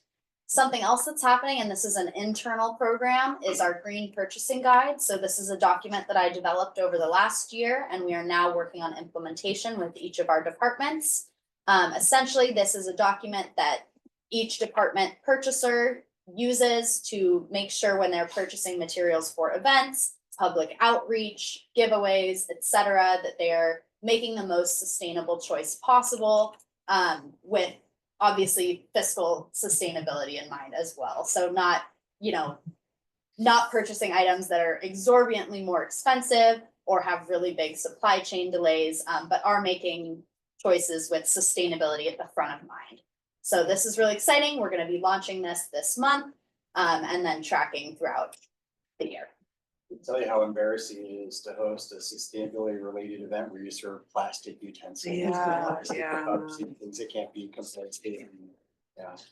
Yeah, and I am happy to share a lot of our departments are already doing this, but having one centralized document with resources for folks who may not be quite so savvy, or just maybe didn't have the time before, now it's all in one place.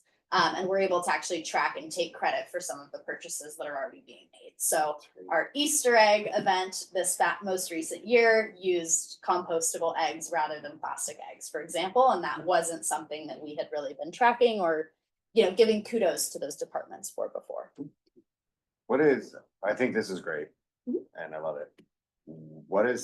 Is there a measurable success beyond just number of purchases that get a stamp? Or are you estimating like actual, either waste reduction or whatever? Because this is the first year of kind of launching this, we don't have a benchmark or baseline, but we're gonna look at all of the purchases, both dollar amounts and actually, what those purchases are at the end of this year and kind of evaluate at that point. But this does tie into waste reduction Yeah. specifically, and Yeah. there is some climate action plan goals that this was kind of birthed from. And this was on council's 2024 work plan and is on the 2025 work plan as well. So this was as directed by council. Yeah, it could be waste diversion to landfill. That's a metric as well, right? So, Yeah, it is sometimes hard to track that with the haulers, but it'll be good to have a baseline and a better full picture of what each department is doing. Okay, and then last but certainly not least, we have a new program that is launching March 1st. Please tell your friends and neighbors, called Solarize East Side. So this is through the East Side Climate Partnership, that same group of 6 cities that runs Energy Smart East Side, the heat pump campaign. This runs March 1st through July 4th, and it will give free home energy assessment or free home solar assessments to folks that are interested. There will be a number of community workshops and webinars available. And this allows folks who, may be unfamiliar with solar or have questions to come learn more and understand the benefits that solar can have both on your energy bill and on the environment. There's kind of anecdotally, we've heard across all of our communities that folks think solar doesn't work in Washington because we have a lot of clouds or we have a lot of trees. And this gives folks an actual opportunity to have people come out, evaluate your home. And then there's also some special discounts and financing rates available through this program because all 6 cities are participating. So you'll be getting a better deal than you might otherwise on solar. So will this be based on AMI also? This is not based on AMI. Okay. Yeah, so this is something that is not funded by the city necessarily. This is something that you as a homeowner would be Okay, all right, so involved in this program and working directly with the contractors, but because we were able to pull specific contractors in to work with all 6 cities, they're able to give each of our residents discounted rates. And again, workshop on April 23rd. I did send these events out to your City of Sammamish emails, so you should have them on your calendar. and this is gonna be shortly after the Earth Day event, so we're gonna have information about this at the booth. Yes, we will. So at Earth Day, we're gonna have 2 booths. We're gonna have 1 booth for the Sustainability Commission, and we're gonna have 1 booth for Solarize East Side. I'm working with City of Issaquah staff, so they'll be staffing our Solarize booth, and I'll be staffing theirs at their Earth Day, so that we can all focus on the sustainable Sammamish information that we want to share. So this will have a whole separate booth that we can send people to and vice versa. So for our new commissioners, Steve and I helped, Rose and the city team volunteer at the Earth Day booth at Beaver Lake last year, and it was fantastic. We had opportunities to talk to hundreds of people and give away stuff and talk about the environment and sustainability. It was a lot of fun. It's on my calendar. All right, awesome. Great. I'm excited. Yeah, so speaking of Earth Day, I did have a question for the commission that I would like all of you to kind of think about, and then we can either vote at this meeting or at the next one if you don't feel ready to make a decision today. But we do need to think about Arbor Day as well as Earth Day. There are 2 different scenarios for an Arbor Day celebration this year. Last year, our Arbor Day celebration was in partnership with Arbor Montessori School. We did a tree planting with some council members and did some education for a bunch of their students. That was really great, but we heard from the commission and the community that they wanted it to be a little bit more of a community facing event. So the first scenario is at Earth Day on April 19th. The commission can partner with Sammamish stewards on some specific Arbor Day programming, whether that looks like a scavenger hunt for specific species of trees, some kind of educational tree, little handout, identification at home, or a little craft activity. Earth Day is very popular with the youth. So we do kind of try to tailor things towards them. And then option 2 is on the following Saturday, April 26th. That is the launch of the Garden Spring Planting Day in the Lower Commons, the community garden there. We have about 57 folks who have lots of land there that they don't own them, but they are able to use them for gardening. And we could set up a little informational booth about Arbor Day there and kind of target those folks and any community members that might be walking by with some Arbor Day materials. Again, whether that's a scavenger hunt, educational pamphlet, or some kind of craft activity. So 2 scenarios, 1 overlapping with Earth Day and 1 overlapping with the Garden Planting Day. I like them both. You said it's 1 weekend after the next? Yeah, Yeah. so 1 would be Saturday, April 19th. The other option is Saturday, April 26th. We do have an Arbor Day proclamation that council signs as well to kind of highlight Arbor Day for the community. So just think, obviously, we would love to have commissioners present at Earth Day. Do you have capacity to do 2 Saturdays in a row, one or the other? And where, you know, the audience that we might be reaching, youth, families. We do get much higher volume at Earth Day than we would probably get at the garden plot. Spring planting day. Are we gonna do Earth Day at Beaver Lake Park? And Yes, Okay. yeah.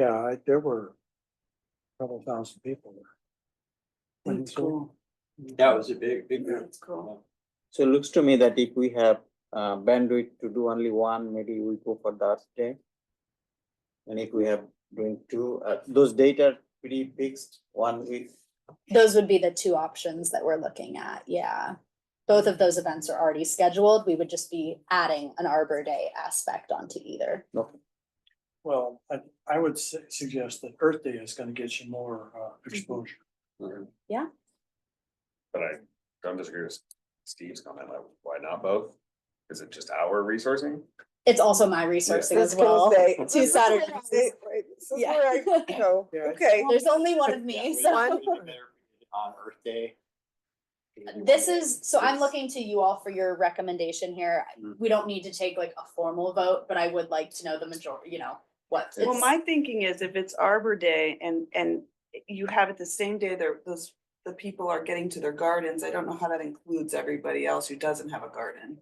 Yeah, Yeah. You'd have to do something more for the people coming just for Arbor Day. yeah. So I'm thinking Earth Day was more inclusive of more people. We just have to figure the logistics, right? So the booth table was only so big and we'd get like 100 people show up at once and there were just a few of us. And so how do we coordinate the outreach? We'd have to sort out, right? Yeah, and I think part of that would be the partnership with Sammamish stewards as well. Okay, yeah. Seeing if there's something that both booths could give out or send one to the other. to Have kind them of side by like- side, maybe? Yeah. Yeah. Okay, well, it sounds Earth like Day. there's consensus on Earth Day, so I will continue to work on that with our event planning Yeah. team, and we'll circle back in March about, you know, what that specific booth setup might look like. Okay, and then tagging off of that, just a reminder about the upcoming events that we have on the calendar. That is included in the agenda packet, and all of you have been invited via your sammamish.us emails. In the next week, I'll also be sending out those farmers market dates. We will be tabling at the Sammamish Farmers Market once a month. It'd be really great to have 1 or 2 commissioners or more present at each of those dates. So I'm gonna send those out sooner rather than later, so you can get them on your calendars and we can maybe talk through that in March, who might wanna take each of those dates to partner with myself. We've got that Energy Smart East Side Heat Pump Workshop, the Solarize Workshop, and Earth Day all coming up, in addition to those farmers market dates that will be sent out. So, And in tandem with the farmer market dates, you mentioned this earlier, but for the new commissioners, we wanted a common platform. Like we all have different experiences in sustainability, but as you know, represent this commission, like we wanted to make sure we're all speaking to the same sheet of music. And so that was something we're working with the city, that we would have talking points as we're interacting with the public at different events. We're all on the same page. So I assume the timing's gonna work out for the farmers market or maybe Earth Day. I don't know. yeah, we have the FAQ document that I'll doctor to, you know, be a couple of key bullet points. Mhm. And then you're always welcome to give folks my business card if they're really getting into it a little bit, and I can work with individuals. As volunteers, you are all encouraged to attend and have these conversations with folks, but I recognize sometimes it can be hard. So whatever your comfort level is, we want to support you and feeling empowered to communicate with your peers around the city. Yeah. All right, Thank you. that's all for me. Nick, do you want to close us out? What's the closeout procedure? Oh, Adjourn. yes, we need to make a motion to adjourn. Is that how we do it? think that you need to. We're at time. We'll so- survive if Yeah. there's not a motion to adjourn. We're adjourning early too. 5 minutes. 5 whole minutes. Actually, Usually. What I'd like to do in the last couple minutes for our new commissioners, what are your thoughts, concerns, impressions? Because we just threw you in the mix of a lot of stuff we've been working on for the last year, and so what do you think? I'm impressed about how much is happening. I'm really, really impressed about the whole scale of activities on the sustainability issue. Yeah. Great, yeah. I'm thankful to be able to be part of this. What was the actual term, the thing that he went over, the future plan. I think that's super important to put our input into all that and suggest some ideas. And I'm just curious, I do have a question about with regards to when you said, let's have our talking points. I was kind of picturing the talking points would try to encourage people to go to that climate challenge. But if we don't have that anymore, what is the motivate? Are we just trying to get people to go to these solar and east side things, or is there some like things they could do right away at home? Right? Like what are we trying to tell these people as they come up? There is Yeah. Like, still let's a- compost, let's, There's an East Side Climate Challenge. It's- but they So said it's going away. Steve, that will be sunsetted this year, in Yeah. favor of the King County Green Calculator. It was a little bit redundant. We did not see the uptake and engagement that really justifies That us is too bad. continuing to support. Yeah. I know, we still will have, Wait. we will still have in the back of the climate action plan, there is a how-to, and you can actually calculate your own greenhouse gas emissions. So for your students especially, that would be a really great kind of framework for them to look at, and kind of serves a similar purpose to the climate challenge, as well as those links will be replaced with the King County level. I would say a big thing to point folks to is the Sustainable Sammamish Guide. The commission worked really hard on that. It covers all aspects of the climate action plan. You can grab a copy on your way out. It's also available on the website. Doug, those event dates are all available on the city website under the event calendar or on the environment and sustainability page. So yeah, so this is a huge document to direct folks to, and it has, some of these actions are really big actions, like installing a heat pump. Some are really easy, like turning off the lights, and then obviously pointing folks towards Energy Smart East Side as well as the Solarize page. And then throughout the year, we do run kind of smaller campaigns on social media, for example, spring planting season, talking about pollinator gardens. Okay. So we will kind of try to tailor each of those booths throughout farmers market season as well to a kind of a different topic each time. Got it. Yeah, because there's so much, obviously, like sustainability hits so many different things, whether it's transportation, your home energy. So we're really trying to hone in on each of those at one time to not overwhelm folks. Yeah, I was just picturing more of like the kids coming up at Earth Day and what, I'm sure you have some plan, like something, right? Wait till you see the wheel. Yeah, I'm There's a excited. wheel. Wait till you Okay. see the wheel. I'm There's a picturing- magic wheel. Okay, yeah, I'm excited for the And magic You wheel. work in education, we know the questions, like, and the wheel, the kids are asked questions, things they can do to help the Yeah, they environment. wanna know, yeah. Answers were incredible, like one kid basically said, well, I could probably clean my room, and the mother was like, yeah, that's a great way to help out, Please. Yeah, That's cool. yeah. Thank you. Of course. Thank you. All right, I think that's a wrap.